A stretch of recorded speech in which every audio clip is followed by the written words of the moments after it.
Hey, what's up you guys? Welcome back. So today we're talking about a stock that has gained a lot of attention recently, and this is a company that I think most of you have heard of. And of course, we are talking about BlackBerry today. And those are words that I never thought would come out of my mouth, but here we are. So let's jump in.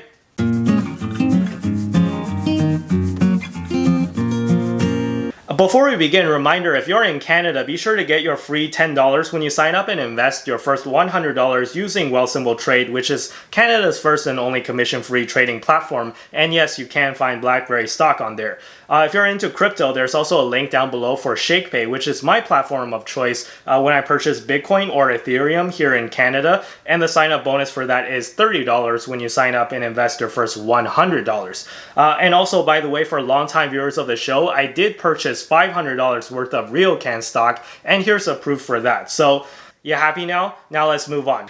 So most of you probably have some preconceived notions about what BlackBerry is, and I just want you to set those aside for 1 second for this video. So I think that most people still think of BlackBerry as kind of the failed smartphone maker, but the company has been undergoing some fundamental changes to its business since the smartphone days, and it's pivoted towards being more of a software-focused company.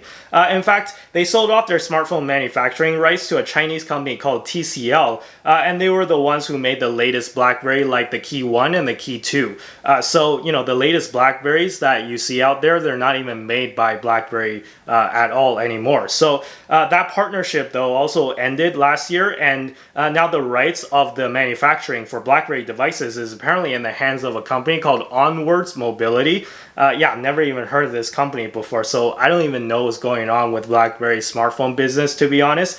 And at this point, it doesn't really matter because, as you'll soon see, BlackBerry's business is no longer, it has nothing to do with smartphones now. So let's get into the stock though, and why it has been absolutely skyrocketing recently. I mean, if you just pull up a chart of BlackBerry stock, it's absolutely frightening how much it's gone up in just a short span of time. Well, there's actually several catalysts that I'll go through one by one. So first, remember how I said that BlackBerry is not a smartphone company anymore? Well, the recent news that came out is that BlackBerry sold about 90 patents to the Chinese smartphone giant Huawei, and those patents are regarding smartphone technology. So I know talking about Huawei is controversial, and regardless of what you think though, if you just look at it from a business perspective, right, of the sale of the patents, I think that this is actually a really smart move because obviously it's pretty clear that BlackBerry is not focused on smartphones anymore, and it's going to be tough for them to re-enter the market and compete with the likes of Apple and Samsung at this point. So I doubt that they have the resources or the willingness to compete in that space anymore. So if you have all these patents sitting around that's just doing nothing, well then you might as well sell them and get some money out of it so that you can put the money either on your balance sheet and bolster it or invest it into other ventures, right? So I really like this move, and I think that shareholders should be really happy about this. And I'm wondering if BlackBerry's got any more of those patents lying around, and if so, they should just sell more. Just get rid of the smartphone business altogether because it's dragging them down at this point. So if you're wondering what they're doing instead of smartphones and what they can put their funds into, well, let me introduce you to Blackberry QNX. So QNX is this operating system and software that is used to power a lot of cars at the moment. So according to this propaganda video that BlackBerry put out about QNX, even back in the beginning of 2019, they were in about 120 million cars already. It's probably a lot more now. And basically what it does is that it helps the car run a lot of the computerized systems. So I'm not just talking about the infotainment system, but also things like sensors and climate control, and it provides security to prevent people from hacking into your car. And these days, I think that you'd be surprised by how much software actually goes into your typical vehicle. Like, I'm not just talking about Teslas, right? Obviously, when I say software in cars, Tesla is the first thing that comes to people's minds. But you'd be surprised by how much software actually goes into just your regular old Toyotas and Volkswagens if you buy like a new-ish car, right? So you can see that BlackBerry software is actually used in some capacity in cars made by all these manufacturers. Most of them, I think everyone will recognize. And actually, QNX is said to be the basis of what powers the software side of the cars made by XPeng, which is a Chinese EV company, ticker symbol XPEV. So obviously every company has their own stuff that they can add on top of QNX to kind of customize the experience, but you can kind of think of QNX as kind of the foundation where you can build upon. So yeah, that's basically what QNX is. Moving on, BlackBerry recently just struck a deal with Amazon as well to allow BlackBerry's new data analytics solution, which is called Blackberry IVY, to work with Amazon Web Services. So from what I understand, and someone feel free to correct me down in the comments down below if I get something wrong, but from what I understand, that IVY is supposed to be the software that can analyze sensor data coming from the car and use the results from the analysis for a lot of different things, right? So for example, if you're driving in bad weather conditions, the sensors will pick it up, and IVY can process this data and provide recommendations to the driver to tell them how best to tackle the adverse driving conditions, right? So it can recommend you, for example, to turn on the traction control if you need to. So it can provide sensor data to insurance companies so that they can give you a better quote according to your driving habits. For example, I know this part might bring dismay to many people, but IVY can potentially help parents better keep track of their children and their children's driving habits and things like that, because it can collect sensor data, right, from like acceleration or like how fast the car is going or like how aggressively you're driving and things like that. So lastly, I think this data can be tremendously helpful though in things like self-driving technology potentially. So it's really not up to BlackBerry though to find specific use cases. They just kind of provide the pipeline for you to be able to collect the data and present you with valuable information. At least that's how I understood it. But anyways, I see that everything that's been happening with BlackBerry so far though as a really great sign that the company is finally turning around. So talking about the turnaround though, I think it's useful to spend some time to talk about their CEO, Chen. So I've watched a couple of interviews with the CEO, Chen, and I'm getting a pretty good vibe from him actually. So to me, it sounds like he actually truly understands what he's talking about. And guess what? He's a tech person. So looking at his profile, we can see that he graduated from Brown University for electrical engineering, and he got a master's from Caltech, also in electrical engineering. So remember what I said about having tech people lead tech companies? Yeah, very important. So not only that, he's had experience leading a company in a turnaround phase.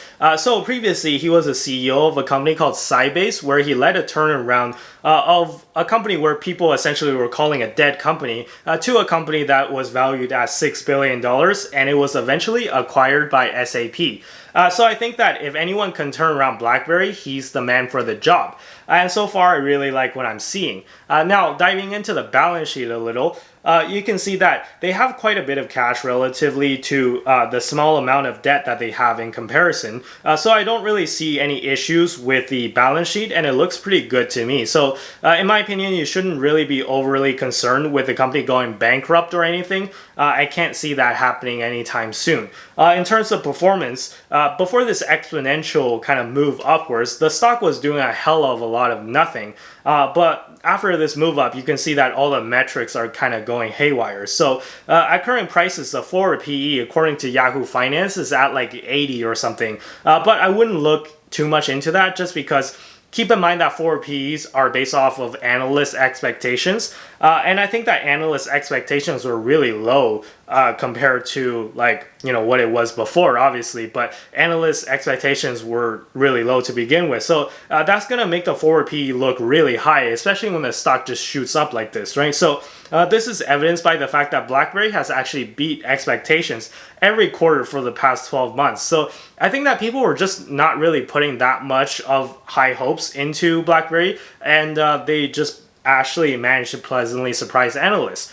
So looking at the growth expectations is a similar story, right? It's just all over the place. So one quarter they're expected to be down a lot, and then next they're expected to be up a lot. So I think that even analysts are kind of unsure about BlackBerry. Also, please note that there are only like 2 or 3 analysts out there that have put out expectations for BlackBerry. So I guess that not even that many analysts are watching this stock in the first place.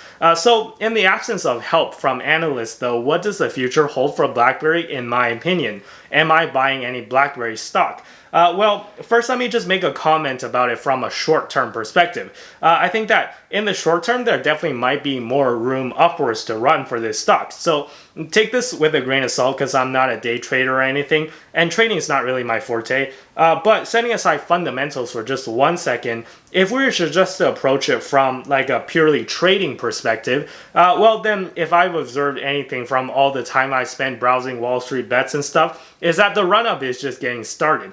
So if you look at what happened with GameStop, which I'm not buying any GameStop by the way, but kudos to you if you do, because you got bigger balls than me. So yeah, I can't touch that stock. But yeah, big props to you if you're buying GameStop. But if you look at what happened with GameStop, I thought the run-up would stop at like $30, but I was wrong, and it just kept on going up, right? Because Wall Street bets, what can I say? People just don't quit, right? So what I'm seeing that though is that the interest in BlackBerry is actually kind of picking up the same way on Wall Street bets as it was with GameStop. And to be honest, between BlackBerry and GameStop, I'd much rather buy BlackBerry because I think that they're just a better company. You know, I always tell you guys that you shouldn't use emotions when it comes to investing, which is true, but this is not investing, okay? So this is trading. If you're gonna trade, which I'm not recommending you to do so, but if you are going to trade, then things like emotions and psychology actually play a very key role. So from a trading perspective and emotionally speaking, I think that BlackBerry has all the ingredients to be the next big like pump meme stock on Wall Street bets. So it's a brand that people recognize, right? It's a turnaround play, and the stock itself has a relatively low sticker price, which you would know that from a fundamental analysis standpoint, the sticker price, like the actual price of the stock itself, it doesn't matter at all, right? But if you're talking about trading here, it does matter because we know that a low stock price tends to attract more retail investors, i.e. Wall Street bets people, right? So my fellow long-term investors, please don't kill me, but I bought 100 shares just kind of like for fun, right? Just as kind of like a momentum play. The way I see it, if it continues to go up, then I win, right? But if it goes down and if it crashes, I really don't see it crashing below $6 Canadian again anytime soon because that was kind of where the stock was trading for a long time before the run up. So, you know, it's not going to go bankrupt, like I said, because the balance sheet looks fine. So I'm not going to lose like 100% of the money I put in if I just buy shares, right? So worst case, you know, I'm seeing maybe like a 60-70% downside or something like that. But best case, I see that this could potentially be a 2x opportunity, right? So you know, it's just for trading and for fun that I bought 100 shares. But I might turn it into a long-term play though. The way I see it, if it crashes, then it's fine, right? I might just average down if it crashes because as I said, I really like what I'm seeing with the company in terms of the turnaround plays that they're making. So yeah, if it crashes, I might just average down and turn it into a long-term play. And yeah, to be honest, if I had to choose a momentum play and my choices were BlackBerry and GameStop, I'd much rather pick BlackBerry because I just think that they're a better company. Like, no offense to you if you're long into GameStop, but yeah, I like BlackBerry a little more. So let me know what you guys think though. Am I an idiot who's going to lose all my money? Or is this a potential good swing trade? So let me know down in the comments down below, and I'll leave the video here for today. Be sure to hit the like button if you enjoyed the video, and consider subscribing if you like this series. Be sure to follow me on Twitter and Instagram, links down below in the description as always. And with that being said, I'll see you guys in the next video. Bye-bye.